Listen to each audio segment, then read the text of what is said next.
Have you put on some extra kilos lately? Not doing enough exercise? Eating too much ice cream? I see you, fat boy. Now, look, is using the printer just too hard? Are you too fat to print? Well, let's turn that around for my 8-week intensive program. For a low fee of only $49, I can get you fit again. I can get you fit to print.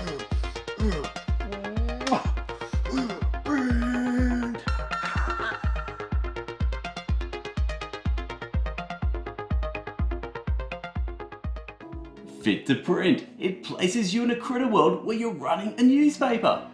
Now, if you're below the age of 18, it's highly likely you don't even know what a newspaper even is. Whatever. Well, for everyone else, look, you get it. Think reporters, editors, photographers, all working together in this beautifully illustrated game by artist extraordinaire Ian O'Toole and designer Peter McPherson. Now, this game is also brought to us by the team at Flatout Games right there. And look, Flatout Games, if you haven't heard of them, look, get out of that rock you're under, because look, games like Cascadia and what else we got here? Calico and Verdant. The collab team worked on Public Market, I think Point Salad, look, a whole bunch of games.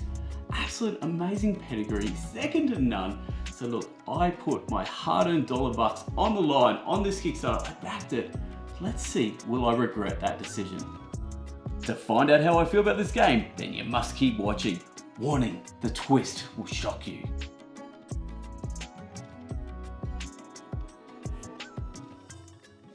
Firstly, we grab the empty newspaper. I have the Chestnut Press here. Look, we tried releasing it without articles, and unfortunately, everyone seemed to whinge because they don't like their newspaper blank. So it's your job to fill it with articles, photos, and ads to make some money. Now it's Friday, and we better start producing this paper. So set your timer to 3, 4, or 5 minutes, depending on how frantic you like to work. And now you need to start finding pieces to go in the paper. Look, here's some pieces right here. So we've got some ads and we've got some articles and we've got some photos right here. The catch here is that you cannot put those pieces on the newspaper just yet. Right now, you're sorting through all of those articles, all of those photos, and all of those ads and choosing the ones that you want to keep and then placing them on your work desk right here. So plopping them right on top there. Spatial awareness overload while you're trying to imagine how many pieces you actually need to fill up your newspaper. So once you're satisfied, you yell out, layout! And then you can finally take all those pieces and start putting them across your newspaper. So remember, Friday, we only start with a small newspaper on Friday. Saturdays, we get a bit bigger newspaper and then we flip it over for Sunday, which is our big newspaper. So 3 rounds are played in this game. Now for the fun part. You have 3 different colors of articles, but they can't touch each other. Each color has to be separate from the other colors.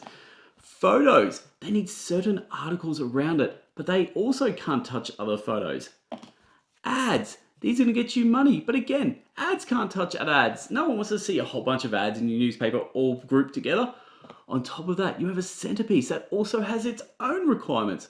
Oh, and nobody likes a newspaper with all sad stories. So now you need to also balance the sad and the happy articles.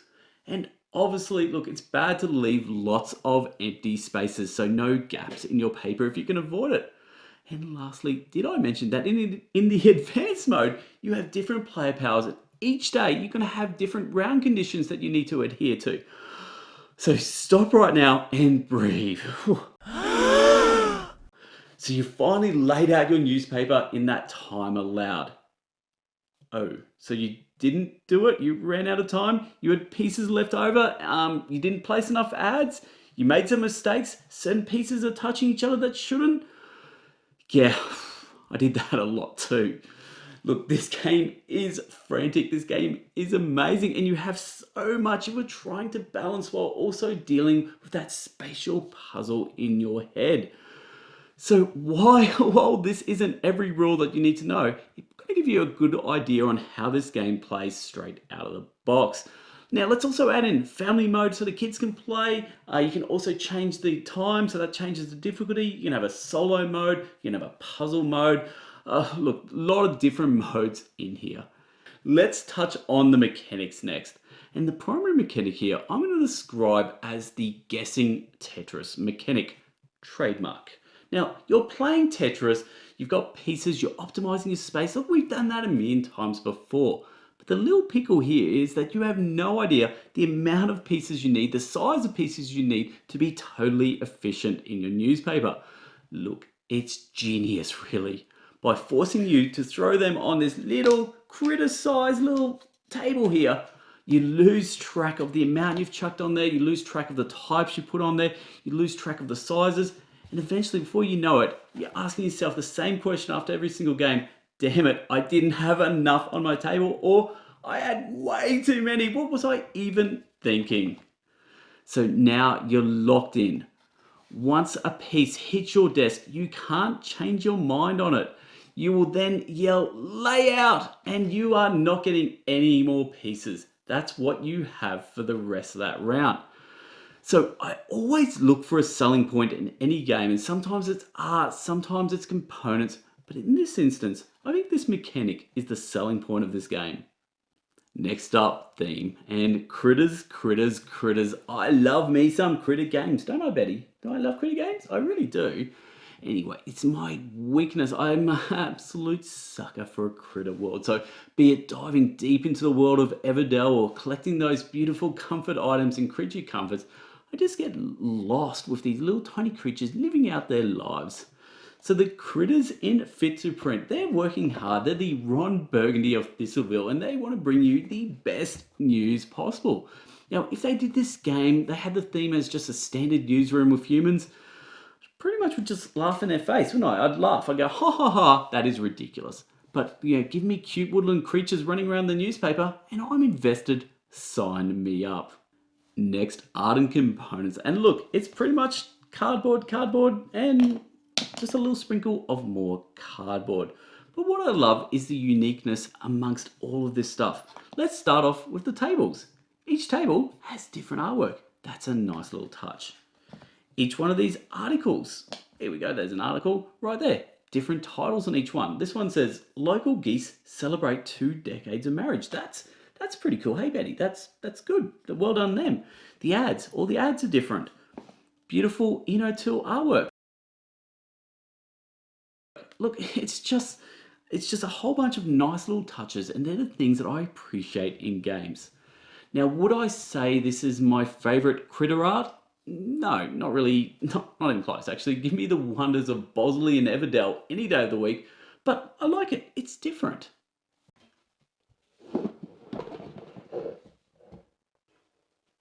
Now let's talk about an alternative comparison to this game. I always like that because, maybe Fit to Print's not for you, don't like the theme, I've got something a little bit different for you. So whenever I think of a comparison, I think of maybe the mechanic, so maybe a spatial puzzle game, so I thought about that, but it just didn't feel right. Then I thought maybe that frantic, 3-minute feel. Then I was thinking games like Rush MD and Kitchen Rush. Look, those games, you've got to make quick decisions and get your blood pumping. But from here, look, that would be just too easy. So what about something that, a little bit different? Again, it's the feels, it's the vibes, and it's Acropolis. Look, similar weight game, spatial element involved. Acropolis in this game, it's basically involving the spatial element where you're actually building up. You've got multiple combinations, different ways to score. You're juggling those different ideas in your head, similar to Fit to Print.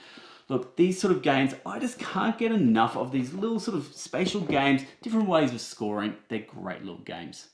So here's the twist that I promise you. This is actually my favorite Flatout game, but it's not really a twist because I kind of love them all. Like I don't know, Flatout Games, every single thing they've designed, they've put out, I've just thoroughly loved. So there we go. It was the world's worst twist.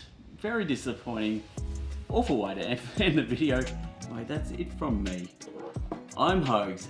This is Fit to Print. Did you like this video? I mean, if not, cool, but you're still watching it, so that I appreciate. Anyway, that's all I have. If you like and subscribe, do that. Do whatever you want. Look, I'm Hogs. Fit to Print. Laters.